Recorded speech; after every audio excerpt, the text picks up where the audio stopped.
You're listening to World of Empowerment Radio, your station for practical spirituality in a changing world. And here are your hosts, Aingeal Rose and Ahonu. Hi, this is Ahonu, and welcome back. Now, you remember last week I read 3 short stories for you, and I'm going to read another 3 this week, and I'm also going to lead you into the beginnings of Aingeal Rose's stories because they are really superb. But this week I'm going to start with the first story that is guided by the prompt called "The Hanging Basket Turned the Window into a True Winter Garden." Enjoy. The hanging basket turned the window into a true winter garden. Madeline's lifestyle had seen a remarkable change over the last 2 years. From a homeless drug addict on the streets of Los Angeles, she now found herself looking out over the lavish Los Angeles suburb of Hollywood. In the near distance, she could see the 9 white letters of the famous Hollywood sign that gave her new home its immense value, and down towards the city she could make out Universal Studios, the actual source of her financial support. Through the huge picture window, she studied the high desert landscape surrounding her $10 million home. Her eyes fell on the hanging basket, still swinging gently from just being hung by her newly appointed gardener. "It was left at the gate for you, Senora," Manuel said in his Americanized Mexican accent. "No note, no message, so I hung it here so you can have some of the garden inside."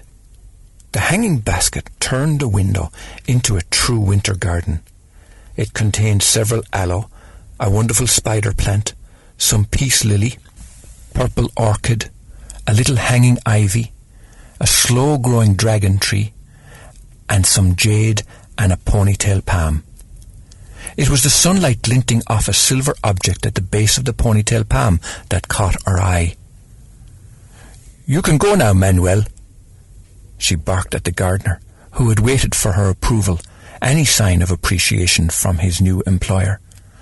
"Wait," she said, stopping him in his tracks as he headed for the door. "Si, Senora." "Manuel, did you notice anything unusual about the hanging basket?"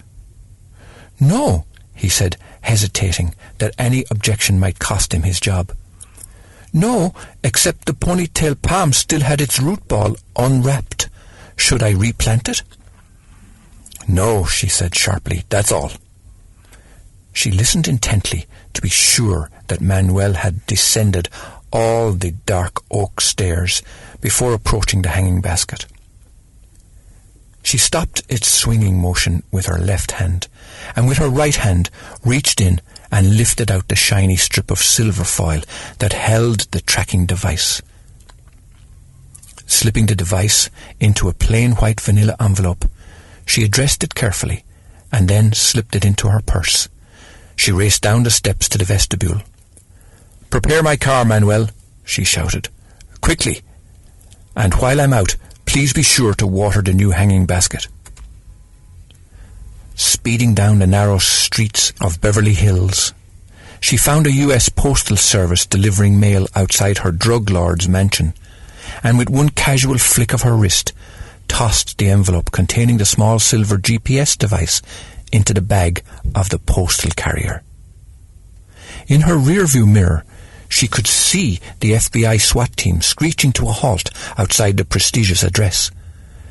Meeting the mail carrier coming out the gates, one officer quickly whisked him out of danger as the heavily armed team surrounded the building.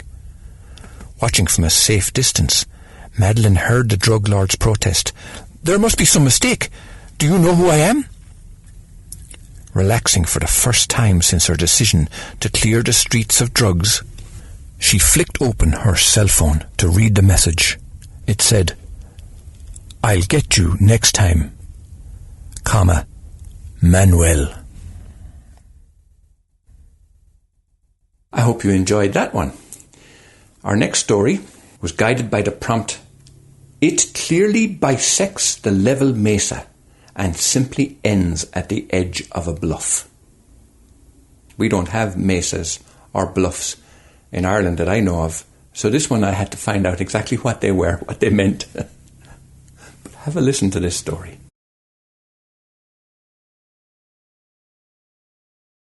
It clearly bisects the levelled mesa and simply ends at the edge of a bluff.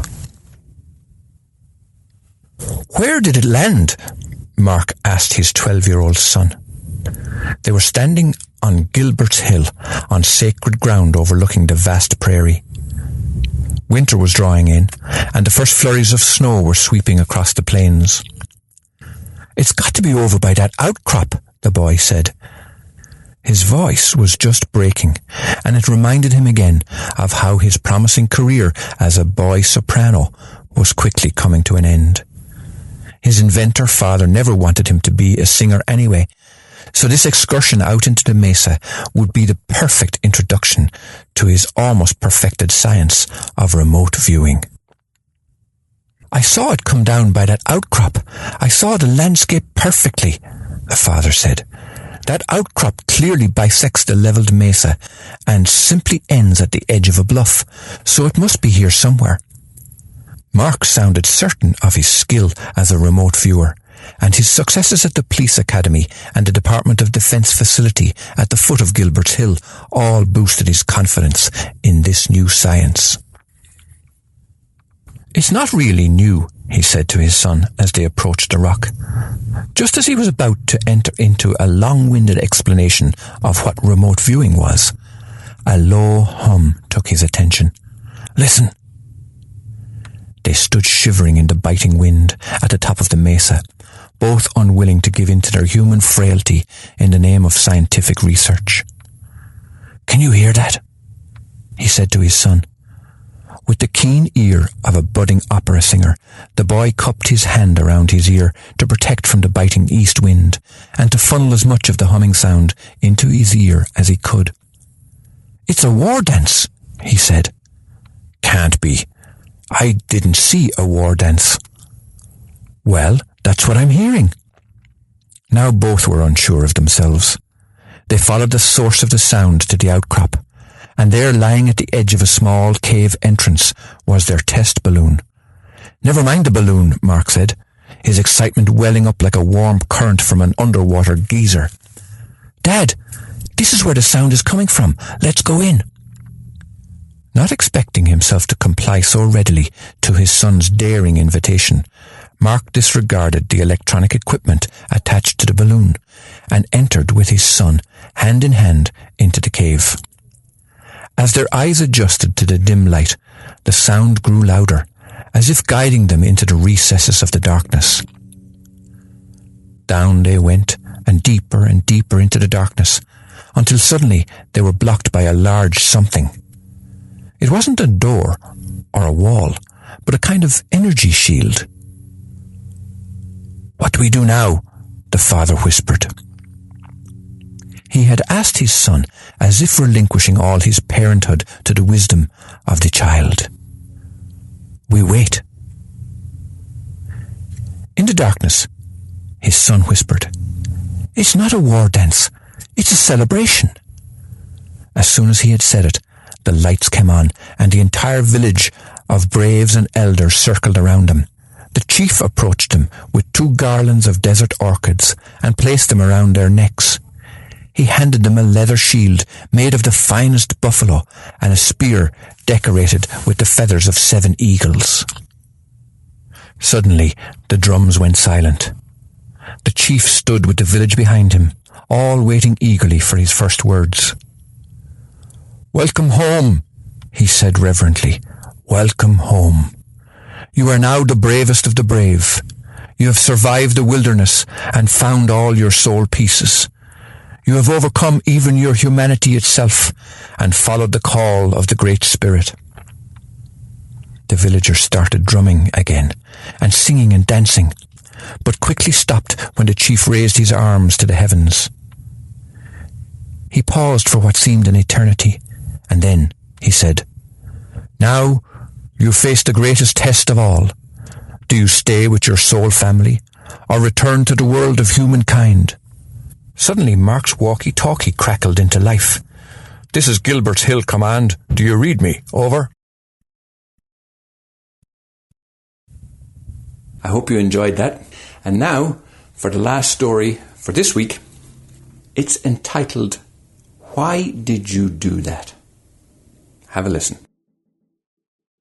Jacqueline lay on a cold grey slab in the Vatican morgue. Except for the tiny Star of David stuck to her third eye, her naked body showed no sign of violence or violation of any kind. Jacqueline's place in the Vatican's hierarchy seemed assured when she was elected in the recent Synod of Bishops to become the first female cardinal since her sister's appointment and subsequent assassination exactly 40 years before. The congregation of St. Peter's was in shock then. How they would react now was the single most thought on Monsignor Bellizzo's mind as he stared down at her cold body. Pretending to not be familiar with the female form before him, he scanned her every curve in the pretense of looking for clues. God, she's beautiful, he thought to himself. But to the waiting staff, he uttered quite different words. Do not, he paused for emphasis, do not remove the Star of David from her forehead, he barked, not concealing for one moment his anger at his favourite successor's sudden death. Compliant with the Monsignor's wishes, the medical team went to work immediately wrapping up the body in muslin sheets. They placed her small plastic identity card on her chest, and the card had given her privileges to enter the most secret of places deep within the Vatican, and her report on the planned release of her findings on the extraterrestrial origins of humankind was due for release in the spring of 2080. Arrange the ceremonies without delay, the Monsignor whispered to his attendants, and close the records on the autopsy. We're done here. St. Peter's Square was packed with mourners that Saturday. Jacqueline Portelli was much loved by the people of Rome, and as far as anybody was aware, she had no enemies. Having died of natural causes, the Monsignor's move to have her buried so quickly was not suspicious to anyone, except to his attendant. Staring the Monsignor in the eyes, he asked politely in his best Italian, "Why did you do that?"